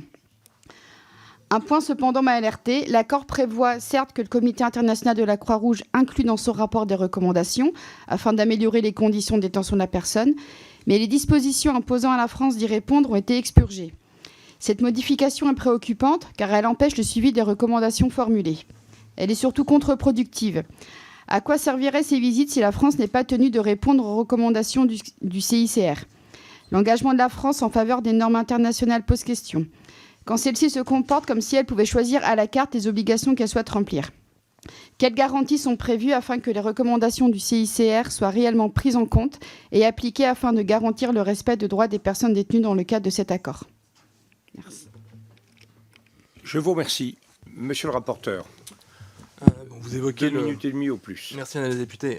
Concernant le cas particulier des visites du CICR pour l'inspection, alors en général des conditions... De manière générale, le présent accord précise que la compétence du CICR ne s'applique qu'aux détenus et non pas au reste des structures d'accueil potentielles. C'est un point qui a été clarifié expressément lors des négociations de l'accord. Je ne sais pas si votre point se pose aussi sur les questions d'incarcération. Mais la question des incarcérations en France reste prégnante et le gouvernement en a une entière conscience, vous le savez. À ce jour, le plan 15 000 lancé en 2021 par le président de la République prévoit l'ouverture de 15 856 places d'ici 2027. Notons par ailleurs que les augmentations successives des budgets alloués au ministère de la Justice et à l'administration pénitentiaire en particulier sont inédites après des décennies de coupes budgétaires. D'une manière générale, ce que j'ai entendu de la part des avocats que nous avons interrogés, c'est que certes, notre système carcéral est parfois très critiqué, et à juste titre, mais qu'évidemment, en comparaison avec beaucoup d'autres pays, il reste nettement supérieur. Et d'après certains praticiens, la France pourrait à ce titre-là d'ailleurs être privilégiée par rapport à d'autres pays. Si, Madame, vous avez un peu de temps disponible si vous voulez reprendre la parole, mais ce n'est pas obligatoire. Je vais juste rapidement rebondir quand même sur l'état de la situation carcérale en France, qui est quand même très, très, très dramatique et qui a souvent été souligné. Et on voit que ça ne va pas dans le bon sens. Donc, en effet, ça fait que renforcer nos inquiétudes. Très bien, merci. C'est maintenant à Madame Michessi de prendre la parole. Oui, c'est comme ça. Merci, Monsieur le Président. Merci, Monsieur le rapporteur, pour la qualité de vos observations qui ont dépassé d'ailleurs très largement l'objet modeste de notre travail ce matin, qui qui consiste donc à approuver cet accord entre le gouvernement français et la CPI sur l'exécution des peines prononcées par la Cour. Je voudrais simplement rappeler que la France est un soutien historique de la Cour et elle s'est engagée de manière constante à ses côtés, et notamment dans le cadre notamment pour la promotion de la coopération entre la CPI et les États parties. Je voudrais dire que la France est un des États qui coopèrent le plus. Il a ainsi donné suite à une trentaine de demandes en 2021 de la CPI et il a relayé une dizaine de demandes de coopération émanant du pôle judiciaire, du pôle spécialisé, du tribunal judiciaire de Paris. L'objet de nos travaux ce matin est circonscrit. Il s'agit de rejoindre la liste des 12 États parties susceptibles d'être ainsi désignés s'agissant de l'exécution d'une peine en France dans le respect du principe du statut de Rome. Le plus, c'est la création d'un cadre préétabli qui évitera effectivement à chaque fois de renégocier par sujet et par détenu, si je puis dire. Et je crois que cet accord réaffirme l'implication de la France dans la promotion de la coopération entre la Cour et les États parties. Je rappelle ce qu'avait dit le président de la Cour: l'exécution des peines d'emprisonnement est une forme cruciale de coopération volontaire qui prend de l'importance avec l'augmentation de la charge de travail de la Cour. Il s'agit également, comme vous l'avez indiqué, monsieur le rapporteur, de consacrer l'effort de lutte contre l'impunité dans la répression des crimes internationaux les plus graves afin de rendre justice aux victimes et maintenir un ordre international fondé sur le droit. Vous l'avez indiqué également, la situation en Ukraine est venue souligner la nécessité de disposer d'une justice pénale internationale stable et effective, et je terminerai avec cela. Vous avez évoqué la saisine de la Cour s'agissant de l'Ukraine, mais vous avez indiqué aussi qu'elle n'était pas compétente en matière d'agression. Comment pouvoir résoudre cette difficulté à l'avenir? Je vous remercie, monsieur le rapporteur. Bon, vous l'avez bien rappelé, merci, chers collègues. Je pense que c'est le devoir de la France que de soutenir cet accord, parce que depuis le début, elle a eu un rôle majeur dans la création de cette institution et sur la responsabilité pénale en général. Et je crois que, vous l'avez rappelé, certes, l'accord d'aujourd'hui est assez modeste, enfin c'est une confirmation de ce qui existe déjà, mais il y a un enjeu de coopération qui me paraît indispensable, parce que la Cour est à un moment charnière. Soit elle arrive à se développer au-delà des différentes condamnations qu'elle a pu faire ces dernières années et dans d'autres zones géographiques, et je pense que l'enjeu de ce qui se passe en Ukraine est fondamental. Il y a aujourd'hui un procureur qui a collecté des preuves de tout ce qui se passe en Ukraine, et déjà ça, c'est un enjeu essentiel. Ensuite, voir comment va s'articuler les cours nationales ou autres, ça sera un débat, et puis qui appartiendra évidemment avant tout à l'Ukraine, mais au moins déjà le travail qui est fait est essentiel. Et c'est ce que je veux rappeler aussi aux collègues, c'est qu'au fond, cette Cour, c'est à la fois évidemment une instance judiciaire, mais aussi une institution. Et l'institution permet justement d'aller collecter des preuves en Ukraine, elle permet de financer un fonds d'indemnisation aux victimes, elle permet en fait de travailler sur le sujet de façon plus large. Et je crois que ça c'est un gage d'efficacité pour faire face aux défis, notamment celui en Ukraine. Et donc par rapport à ce que vous disiez sur l'accord sur le délai d'intrusion, je crois que de toutes les manières, c'est l'Ukraine qui aura la charge de définir quelles sont exactement les responsabilités incriminées, et que notre institution dont on parle aujourd'hui, la Cour pénale, doit avoir un rôle de facilitateur pour justement permettre de ne pas d'avoir les éléments suffisants pour condamner les criminels le temps voulu. Je vous remercie. Maintenant, la parole est pour le groupe socialiste apparenté à monsieur David. Merci, Monsieur le Président, Monsieur le rapporteur. Depuis sa création, la France soutient la CPI et puis a répondu tout naturellement donc à sa demande de coopération en acceptant de faire partie des États pouvant être le lieu d'exécution des peines qui prononcées à l'égard de personnes condamnées par la CPI. Des accords similaires de coopération et d'accueil des personnes condamnées existent avec déjà un certain nombre de pays, l'Argentine, l'Autriche, la Belgique, le Danemark, la Finlande, Géorgie, Mali, Norvège, Serbie, Suède, Royaume-Uni, Grande-Bretagne et Irlande du Nord. La France a signé avec la CPI un accord donc sur l'exécution des peines prononcées par la CPI le 11 octobre 2021 à La Haye. Une des principales avancées apportées par cet accord est qu'il permet de ne plus négocier au cas par cas. À chaque fois, un accord international ad hoc sur l'accueil d'une personne condamnée, comme c'était le cas jusqu'alors. L'accord conclu entre la France et la CPI ne dispense pas néanmoins de cette dernière d'obtenir l'accord implicite de la France pour chaque accueil d'une personne condamnée. C'est-à-dire qu'on n'accueille pas des personnes qu'on ne voudrait pas accueillir. On n'impose pas, apparemment. Et puis donc, ce que nous pouvons dire, c'est que c'est un excellent accord et que nous souhaitons effectivement qu'il puisse être mis en place le plus rapidement possible.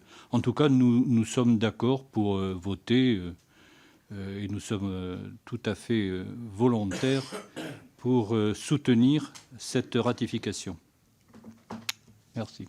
Merci, monsieur David. Pour le groupe, pour le rapporteur, bien sûr. Non, merci de souligner que vous allez voter ce rapport. Juste pour vous préciser, parce que je n'ai pas grand-chose de plus à vous dire, si ce n'est que c'est l'article 2 qui pose la question du caractère volontaire de l'État qui accueillera les détenus. Merci. Oui, je vous en prie, monsieur David, vous avez tout à fait le temps. Oui, je voudrais revenir sur un fait quand même. C'est la surpopulation dans nos prisons. Bien sûr. Je crois que c'est un phénomène important parce que... Alors je sais très bien que ça n'a rien à voir parce qu'on ne va pas incarcérer ces criminels de guerre, ces criminels de guerre avec des personnes de droit commun. Ceci dit, ça pose quand même le problème général de la surpopulation dans nos prisons, de la nécessité de s'occuper aussi des prisonniers français. Merci. Merci. Très bien.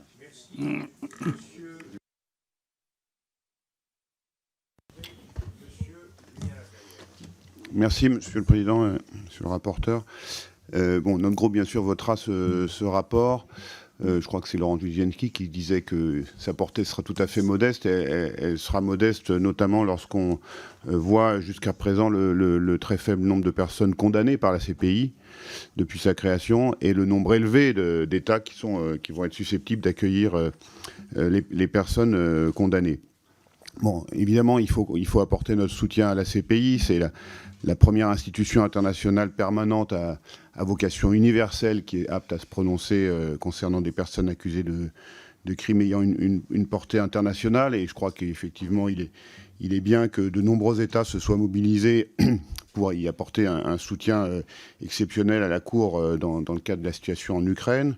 Et je salue la France qui a effectivement effectué cette contribution volontaire exceptionnelle de 500 000 euros. Après, on sait bien qu'évidemment, il y aurait beaucoup à dire pour rendre plus perfectibles les actions de la Cour pénale internationale, notamment lorsqu'on voit les 8 années écoulées entre l'ouverture de l'enquête et la condamnation en première instance de Thomas Lubanga, ou 15 ans pour Bosco Ntaganda, je vais y arriver, pardon. Et puis peut-être une dernière remarque, parce qu'il est bon de savoir, effectivement qu'aujourd'hui, y compris les crimes environnementaux qui sont commis pendant les conflits puissent être jugés par la Cour pénale internationale. Mais c'est évidemment pas le cas des dommages équivalents commis en temps de paix, ce qui veut dire par exemple qu'aujourd'hui on peut condamner Poutine pour des crimes environnementaux commis dans le cadre de la guerre en Ukraine. mais la Cour pénale internationale n'est évidemment pas compétente pour condamner Bolsonaro pour des crimes commis contre la forêt amazonienne. Et j'attire votre attention sur ce sujet parce que cette idée de criminaliser effectivement sur le plan international les atteintes graves à l'environnement, y compris en temps de paix, n'est pas sortie de ma tête, mais a reçu le soutien de représentants d'au moins 24 pays membres de la CPI. Je vous remercie. Je vous remercie, monsieur le rapporteur. Non mais, merci, cher collègue. Je crois que sur le dernier point, sur les crimes environnementaux, Micro.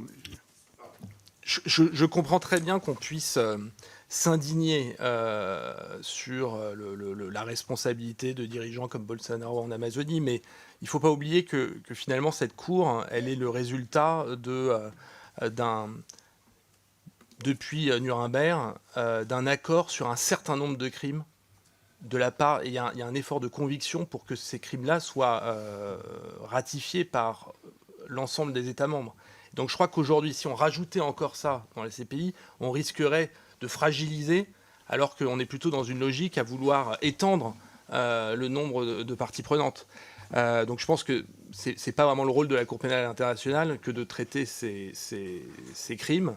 Et il y a d'autres institutions qui peuvent le faire. Mais j'espère vous convaincre qu'il y a déjà du pain sur la planche et que en la matière, le défi aujourd'hui, ça sera de condamner le moment venu les dirigeants coupables des crimes qui sont commis dans ces différentes régions, et que la légitimité de cette Cour est essentielle et ça doit passer aussi par justement le renforcement des 3 ou 4 crimes qui sont aujourd'hui qui ont compétence pour la Cour.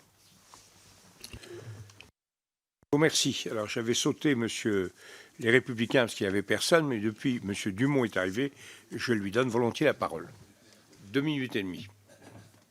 Merci Monsieur le Président. Non, je vous rassure, pas de problème. Au début, je ne voulais pas prendre la parole, mais finalement, j'ai une question à poser au rapporteur que je remercie pour son rapport et sa présentation. Vous venez justement d'expliquer à notre collègue que l'objectif n'était pas de créer de nouveaux crimes et de pouvoir se concentrer sur ce qui existe déjà. Ne serait-il pas intéressant de pouvoir, alors que nous en face à une explosion de filières de passeurs, pouvoir imaginer que la CPI puisse avoir et considérer le fait d'être un passeur, en particulier un passeur international, de faire prendre des risques à des personnes, à leur faire risquer la vie sur la Méditerranée en particulier, peut-être sur la Manche, mais en particulier là le cas de la Méditerranée. Ne peut-on pas considérer le trafic d'êtres humains, du coup une sorte de traite d'êtres humains, comme étant un crime qui relève de la CPI, qui se retrouve en réalité dans une catégorie de crimes contre l'humanité, au même titre que l'esclavage, par exemple. Et quels seraient les processus pour pouvoir faire modifier les statuts de Rome via un amendement, comme ça a déjà été le cas il y a quelques années dans d'autres cas.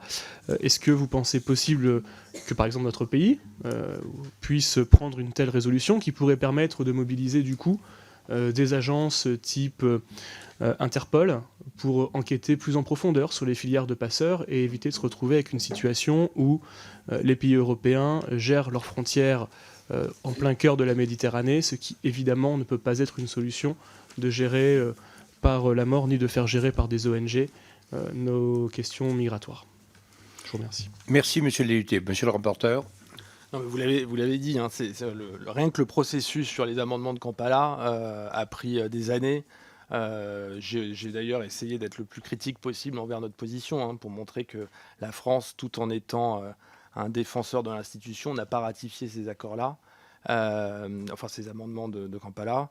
Donc difficile encore d'ajouter, même s'il y a un système de coopération qui fait que potentiellement l'institution, non pas simplement la Cour, mais l'institution pourrait se saisir de nouveaux objets. Ne pas oublier aussi que, bien sûr, c'est une responsabilité pénale individuelle, mais qui concerne les plus hauts dirigeants. Or, les actes que vous mentionnez sont des actes individuels qui, à mon avis, n'auraient pas d'objet au sein de la Cour pénale internationale.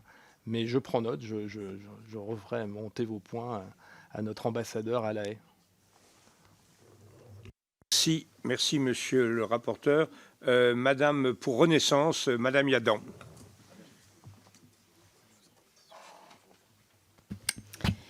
Merci, Monsieur le Président, chers collègues. La création de la Cour pénale internationale est le fruit d'une utopie et d'un processus qui trouve leur source dans l'histoire du XXe siècle et des horreurs des 2 guerres mondiales qui ont donné lieu à la création du tribunal de Nuremberg, qui a pu juger de crimes contre l'humanité, de crimes de guerre, de génocide.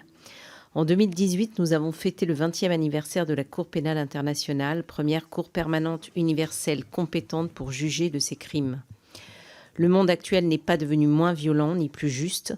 Il est impossible d'ignorer les terribles conflits qui ont touché la Libye, la Syrie et plus récemment encore l'Ukraine. Il en va de même pour les crimes qui ont été ou sont encore commis par certaines grandes puissances.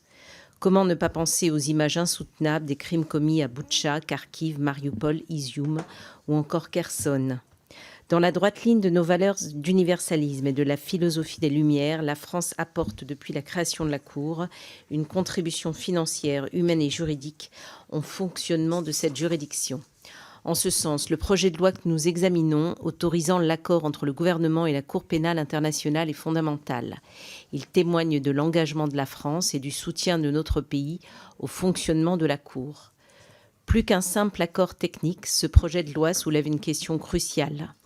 Il ne s'agit évidemment pas de savoir si le monde est juste, mais bien de confirmer et de soutenir l'existence d'une juridiction capable de faire respecter le droit international et capable de punir les crimes les plus graves.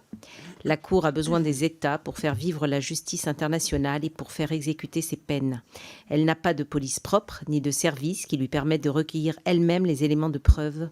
De ce point de vue, nous sommes un des premiers États qui contribuent à l'équilibre et à la pertinence de l'action de la Cour. Au-delà de la nécessité, c'est avant tout une fierté de contribuer à un meilleur fonctionnement de la Cour pénale internationale. C'est pourquoi notre groupe votera bien entendu en faveur de ce texte. Je vous remercie. Je vous remercie, monsieur le rapporteur. Merci, chers collègues. Vous l'avez rappelé, c'était une utopie, c'est devenu une réalité. Et vous avez rappelé le long chemin qu'il a fallu pour y parvenir. Et aujourd'hui, le défi principal, encore une fois, c'est de s'attaquer à ce qui se passe en Ukraine. Vous l'avez mentionné, il y a environ 7 gendarmes français qui sont sur place en Ukraine pour essayer de collecter des preuves. Et nous avons aussi une magistrate qui est financée par l'État français pour réussir à atteindre cet objectif. Donc la France, je pense, est pleinement mobilisée sur ce futur défi. Monsieur le rapporteur, juste un petit mot pour rassurer mes collègues puisque ont été évoquées les places de prison, d'incarcération en France. Simplement pour leur rassurer, la réforme de la justice à venir prévoit un plan pénitentiaire inédit depuis 40 ans, puisque 15 000 places de prison devraient être créées. Sur 5 ans, grâce à un budget également inédit de 40% sur 5 ans et 8% chaque année. Je vous remercie. Je crois que c'est une bonne nouvelle. Je crains que ça ne soit pas suffisant. Ça n'est jamais suffisant compte tenu de l'ampleur des besoins. Pour le Rassemblement national, Monsieur Guignot, pardon. Merci, Monsieur le Président, Monsieur le rapporteur, Mesdames, Messieurs. Cet accord se base sur la coopération et la légitimité qui a été accordée à la Cour pénale internationale ces 20 dernières années. Cependant, ce texte ne peut entraîner l'unanimité vis-à-vis de ces dispositions. Dans un premier temps, il s'agit de reconnaître la suprématie des jugements de la Cour sur les juridictions françaises, une mesure en pleine contradiction avec notre volonté de garantir la souveraineté de notre législation.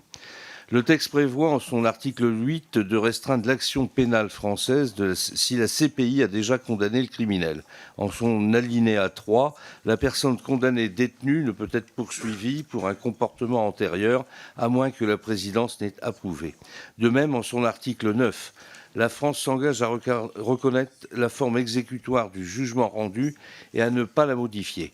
Avec cet accord, nos juridictions ne pourront donc pas condamner plus lourdement un criminel reconnu coupable hébergé dans nos prisons si la CPI en a décidé autrement.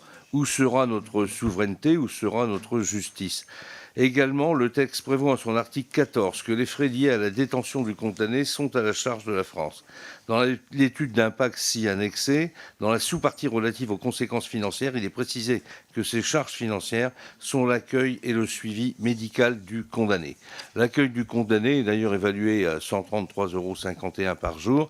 Pour les personnes ayant été condamnées à des peines allant de 9 à 30 ans, cela représenterait une dépense moyenne allant de 439 000 € à 1,5 million d'euros par condamné. Faut-il rappeler que le budget de la CPI pour 2023 est de 179 millions d'euros, en augmentation de 15,5% sur un an, et que la France contribue déjà à la hauteur de plus de 8% de ce budget. Pourquoi nous rajouter cette charge? En son article 5, la France s'engage à ouvrir ses geôles aux inspecteurs du Comité international de la Croix-Rouge, qui viendra contrôler les conditions de détention. Mais n'avons-nous pas nos propres inspecteurs des services pénitentiaires, 112 fonctionnaires constituent l'effectif de l'inspection générale de la justice. En quoi seraient-ils moins compétents que les inspecteurs du CICR? Enfin, si l'article 2 précise que la France doit être d'accord pour accueillir le condamné, et l'article 11 laisse à la CPI la discrétion de désigner un autre État si la France ne souhaite plus accueillir le dit condamné. Il est malheureusement courant en France que les détenus, entre autres, se radicalisent, deviennent des menaces pour la sécurité de nos surveillants, pour l'ordre de nos établissements pénitentiaires. En acceptant... Votre temps, M. Guignot. Oui. Je vous remercie. Merci. Monsieur le rapporteur.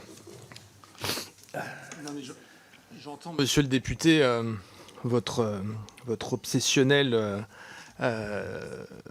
envie de souveraineté. Mais là, je vois vraiment pas trop le sujet. Je dirais même au contraire. On parle pas d'une institution dont les actes auraient une portée normative pour la France, mais bien d'une juridiction qui, sur un certain nombre de compétences, a la possibilité de rendre des jugements tout en respectant, et en plus l'accord le répète, l'accord dont on parle aujourd'hui le répète plusieurs fois, en plein accord de la France. Il y a aussi un enjeu d'influence. Moi, ce qui m'a frappé, c'est qu'au fond, on est davantage sur une question d'influence que de perte de souveraineté. Ce que me disait Robert Badinter, c'est qu'au fond, la France a perdu beaucoup de terrain sur son influence en matière de droit civil sur les autres pays.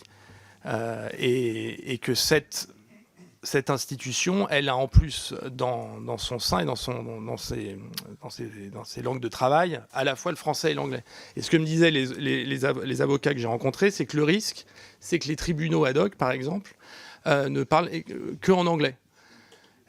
Et que ça a une incidence extrêmement concrète sur le fonctionnement de la Cour et sur les praticiens, notamment les praticiens français qui peuvent l'exercer. Donc je trouve qu'il n'y a pas vraiment, notamment sur ce rapport aujourd'hui, un enjeu de souveraineté. Par contre, je vois vraiment un enjeu d'influence.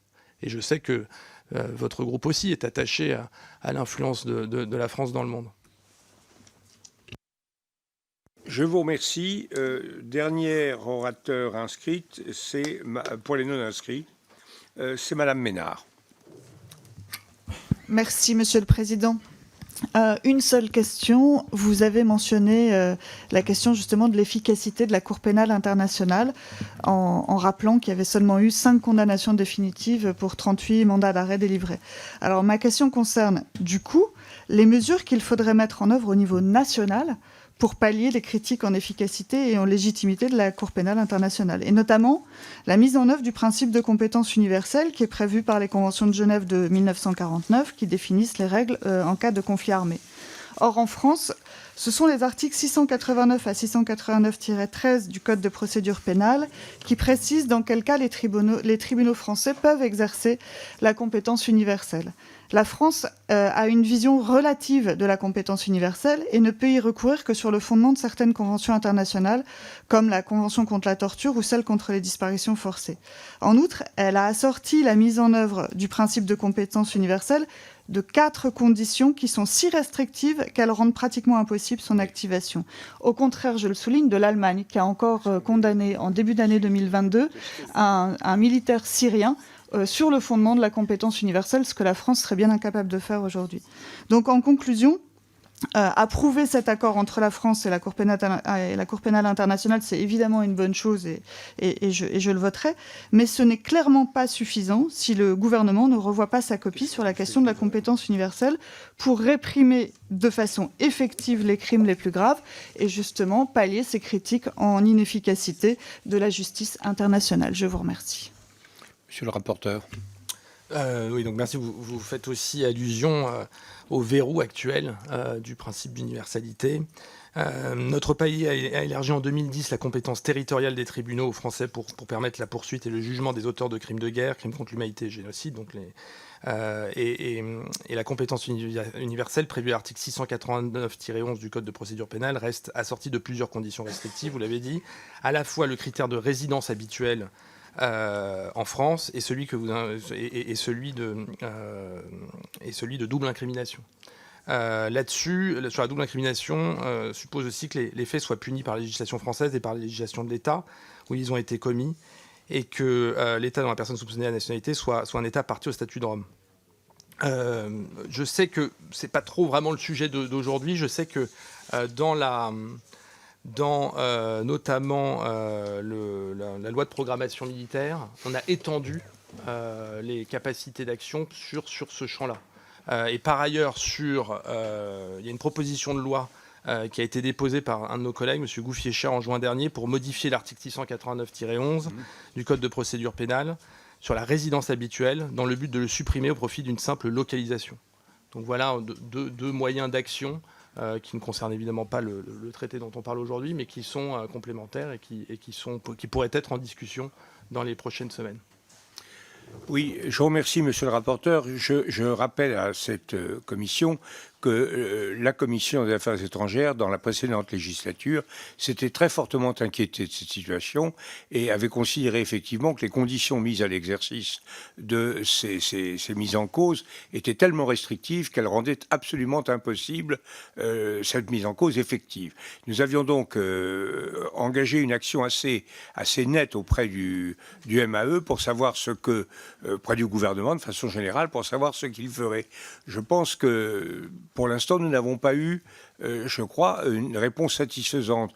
Donc je pense que la question doit être très fortement relancée auprès de Mme Colonna quand nous la rencontrerons, parce que nous avions posé le problème et nous n'avons pas obtenu les réponses et les satisfactions que nous étions, je crois, en droit d'obtenir. Voilà ce que je voulais dire sur ce point. Maintenant, j'ai encore deux...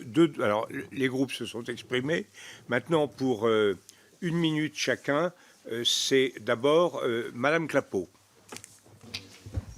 Merci, Monsieur le Président, et félicitations à Christopher Weisberg parce que son rapport est vraiment très intéressant et nous permet, ici en Commission des Affaires étrangères, d'évoquer ces questions de lutte contre l'impunité et de l'influence que la France peut avoir.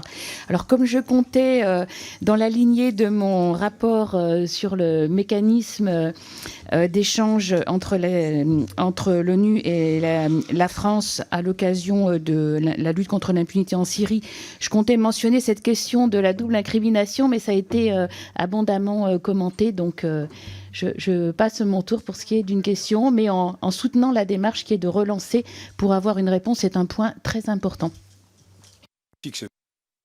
Monsieur Joly. Non, pardon, le rapporteur.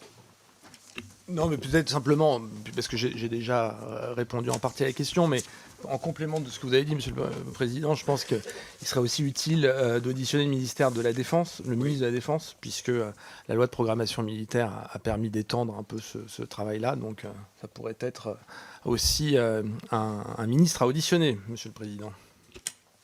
Oui, enfin c'est quand même un problème d'ordre pénal, compétence générale. Monsieur Joly.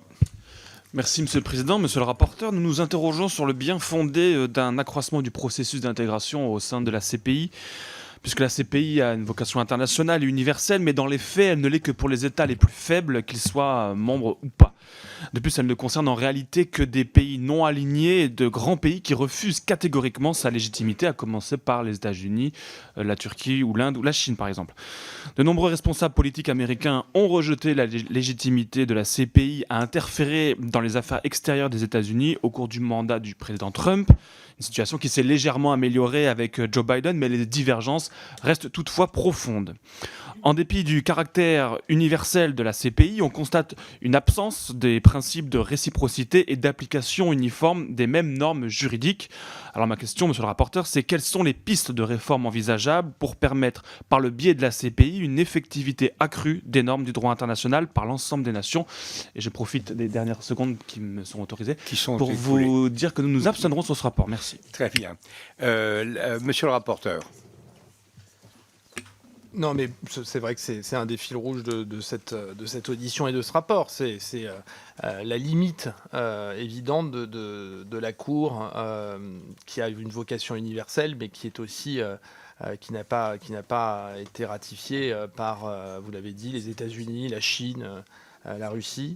Cela dit, là encore, il y a quand même des progrès. Il faut se rendre compte que cette Cour n'a que 20 ans. C'est très peu, en fait. 20 ans, quand on pense que les premiers travaux datent d'il y a plus de 70 ans, cette Cour, elle continue, par son action, à écrire son histoire. Et vous parliez des États-Unis, mais typiquement, le procureur a mené une enquête en Afghanistan. Il y a des enquêtes qui sont menées dans plein d'autres pays et donc je pense qu'on sera certes limité sur l'effectivité d'une peine pour un dirigeant américain, mais le travail est fait et la France s'inscrit dans ce travail de coopération pour justement étendre le champ d'action de la Cour. Donc j'ai conscience que c'est un peu limité, mais en même temps, c'est précisément la pertinence de ratifier ce genre d'accord. C'est que ça renforce ce pouvoir-là pour la Cour. Je vous remercie. Je crois que c'est exact. Que le problème fondamental, c'est que nous sommes dans un régime international où les États sont souverains. Donc ce qu'on donne à une autorité supranationale, multilatérale, c'est quelque chose d'atypique. Et donc ça explique les réticences des États à étendre aussi fortement qu'on le souhaiterait le champ de compétences, la nature des sanctions, etc. Il y a quelque chose qui heurte en profondeur la base, les fondements de la communauté internationale telle qu'elle est. Mais nous sommes effectivement très attachés en France au développement de ces systèmes multilatéraux. Alors, je voudrais maintenant, la discussion générale est close. Nous en venons à présent, plus personne ne demande la parole d'ailleurs, nous en venons à présent au vote. Le projet de loi comporte un article unique. Le vote sur cet article vaudra donc adoption ou rejet. Alors, article unique. Approbation de l'accord entre le gouvernement de la République française et la Cour pénale internationale sur l'exécution des peines prononcées par la Cour. Qui est pour? Qui est contre? Qui s'abstient? Très bien, unanimité avec un certain nombre d'abstentions. L'article unique est adopté le projet de loi numéro 145 est donc adopté sans modification. Je remercie vraiment notre rapporteur qui a fait un rapport extrêmement intéressant, extrêmement riche, et je vous félicite pour votre travail. Je pense que jusqu'à présent, le mécanisme qui a été proposé par votre bureau fonctionne de manière relativement satisfaisante, et j'ai l'impression que ça donne à nos échanges un peu plus de vivacité que d'habitude. L'audition du secrétaire général de la Défense et de la Sécurité nationale va intervenir dans quelques minutes, mais nous avons, grâce à ce nouveau système, ou malgré ce nouveau système, réussi à avoir de l'avance. Et donc la rencontre avec M. Bouillon est prévue pour 11 heures. Donc je vais suspendre la séance et vous aurez à ce moment-là le loisir et l'obligation, si vous voulez participer aux travaux, de vous dessaisir de vos appareils, de vos téléphones, car nous sommes dans un régime de strict huis clos, avec aucune possibilité de communication. Je ne sais pas si la matière le justifie. Mais enfin, on va donner l'impression qu'on discute de choses très importantes, et c'est très important de donner cette impression. Les coffres sont dehors, là où près du vestiaire. Voilà, je vous remercie. On se retrouve donc à 11h moins 1 pour commencer la réunion à 11h. Je vous remercie.